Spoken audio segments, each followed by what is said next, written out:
Hello friends, welcome back to my channel. तो एक बार फिर से हाजिर हो गई हूँ मैं आप लोगों के समक्ष एक न्यू वीडियो के साथ। तो फ्रेंड्स, सबसे पहले आप सबको गणेश उत्सव की बहुत बहुत शुभकामनाएं।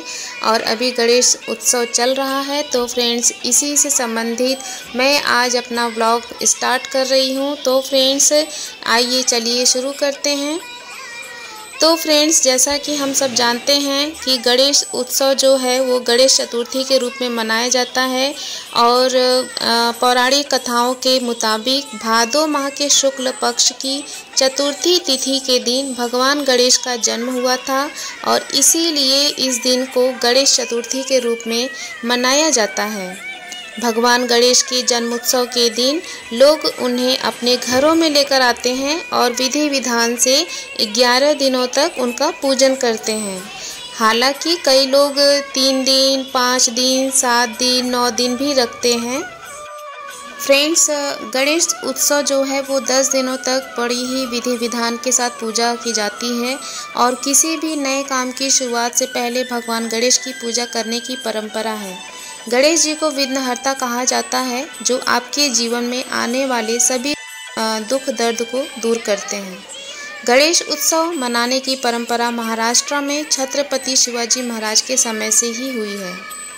मान्यता है कि भारत में मुगल शासन के दौरान अपनी सनातन संस्कृति को बचाने हेतु छत्रपति शिवाजी ने अपनी माता जीजाबाई के साथ मिलकर गणेश चतुर्थी यानी गणेश महोत्सव की शुरुआत की थी।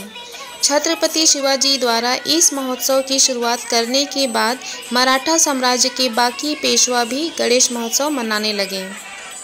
इसके अलावा फ्रेंड्स, गणेश चतुर्थी के दिन गणेश जी की स्थापना करने की मान्यता है और उसके 10 दिन के बाद उनका विसर्जन किया जाता है। और ये सब की उत्सुकता सबको होती है जानने की कि आखिर गणेश भगवान को इतनी श्रद्धा के साथ लाया जाता है घर में और उनकी पूजन विधि की जाती है, फिर बाद में उनको विसर्जित क्यों किया जाता है। तो आइए जानते हैं कि उनको विसर्जन क्यों किया जाता है। तो फ्रेंड्स, पौराणिक कथा के अनुसार यह जाना जाता है कि महर्षि वेद व्यास ने भगवान गणपति जी से महाभारत की रचना को क्रमबद्ध करने की प्रार्थना की थी। गणेश चतुर्थी के ही दिन व्यास जी श्लोक बोलते गए और गणेश जी उसे लिखित रूप में करते गए। 10 दिनों तक लगातार लेखन करने के बाद गणेश जी पर धूल मिट्टी की परतें चढ़ गई थीं। गणेश जी ने इस परत को साफ करने के लिए ही 10वें दिन चतुर्थी पर सरस्वती नदी में स्नान किया था। तभी से गणेश जी को विधि विधान से विसर्जित करने की परंपरा है। और फ्रेंड्स, गणेश चतुर्थी के दिन व्रत रखने से या घर में भगवान गणपति की स्थापना करने से उस घर में माँ लक्ष्मी का वास होता है। और चतुर्थी के दिन गणपति विसर्जन के साथ वे अपने भक्तों के सारे कष्ट, विघ्न, संकट दूर कर देते हैं। फ्रेंड्स, घर में गणपति जी को जब लेकर आते हैं तो उसके साथ बहुत सारे नियम का पालन करना पड़ता है, जिसमें कि बिना आरती किए, पूजा किए और भोग लगाए भगवान गणेश का विसर्जन करने से बचना चाहिए। शुभ मुहूर्त का पालन करना चाहिए और गणपति स्थापना में किसी भी तरह की देरी से बचना चाहिए। 10 दिवसीय उत्सव के दौरान मांस और शराब के सेवन से दूर रहना चाहिए, क्योंकि यह इस अवसर की पवित्रता के खिलाफ है। और फ्रेंड्स, ऐसे तो बोला जाता है कि हर जगह भगवान है, हर कण में भगवान है, हर दिशा में भगवान है। लेकिन घर में जब गणेश जी की मूर्ति को लेकर आए तो मूर्ति को घर की पूर्व या पश्चिम दिशा में रखना चाहिए। गणेश जी की मूर्ति स्थापित करने के लिए घर का उत्तर पूर्व कोना सबसे अच्छा स्थान है। यदि ईशान कोण घर में उपलब्ध ना हो तो मूर्ति इस प्रकार रखें कि पूजा करते समय आपका मुख उत्तर पूर्व की ओर हो। फ्रेंड्स, गणेश चतुर्थी के इस पावन अवसर पे 4 कथाएं बहुत ही प्रचलित हैं, जिनमें से कि एक कथा मैं आप लोगों के सामने प्रस्तुत करने जा रही हूँ। तो फ्रेंड्स, सबसे पहले कथा का आरंभ करने से पहले मेरे साथ बोलिए गणपति बप्पा मोरया। पौराणिक एवं प्रचलित श्री गणेश कथा के अनुसार एक बार देवता कई विपदाओं में घिरे थे। तब वह मदद मांगने भगवान शिव के पास आए। उस समय शिव के साथ कार्तिकेय तथा गणेश जी भी बैठे थे।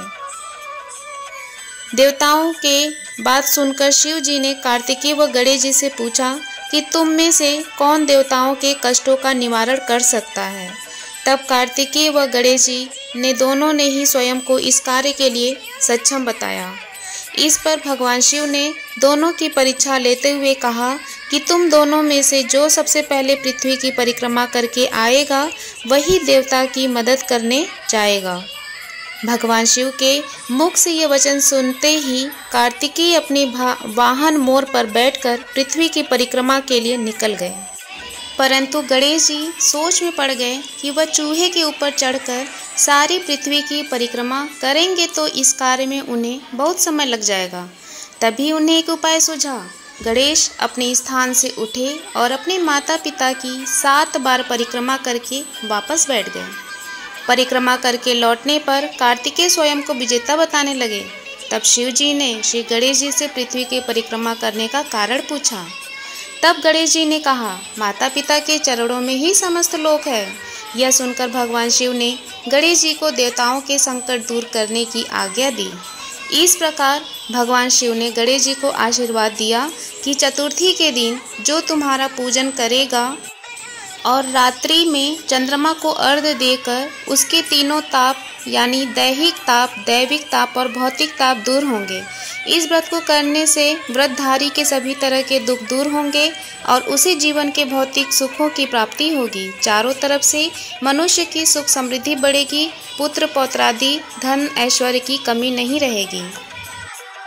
तो फ्रेंड्स, हमारी जो कहानी है वो यहीं पे समाप्त होती है।